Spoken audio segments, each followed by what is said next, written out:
Hello guys, we are back with our next lecture. In this lecture, let us go through the next question. Okay, so this question belongs to GATE CSC 2016. The question is, consider three CPU intensive processes which require 10 units of time, 20 units of time, 30 units of time. Okay, so 10, 20 and 30. So let us keep the processor names as P0, P1, P2. So this is nothing but the burst time, right? This is nothing but the process name. So what else did they give? And the arrival time. Okay, so they gave the arrival time also, and they gave the arrival time of a P0 as a 0. The arrival time of a P1 is a 2. The arrival time of a P2 is a 6. Okay, so now the question is, how many context switches are needed if the operating system implements the shortest remaining time first algorithm?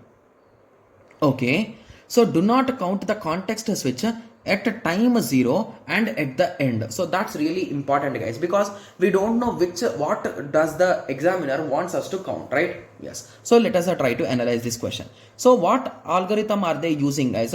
They are using shortest time first. Okay, so as at 0th time there is only one processor, right?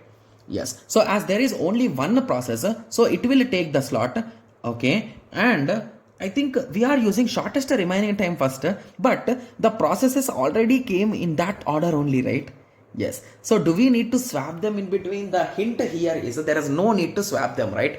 Yes. So P node can be continued from 0 to 10, right? Yes. So once a P node is done, so the next smallest is a P1. So P1 will take charge from 0 to 30. And once P1 is done, we will give chance to P2 and it will be done by 60, right? From 0 to 60. Got it?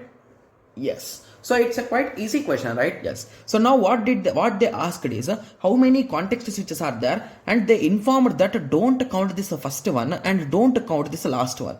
Okay. So then in between, P node has been pushed out and P1 has been brought in. So this is a one context switch.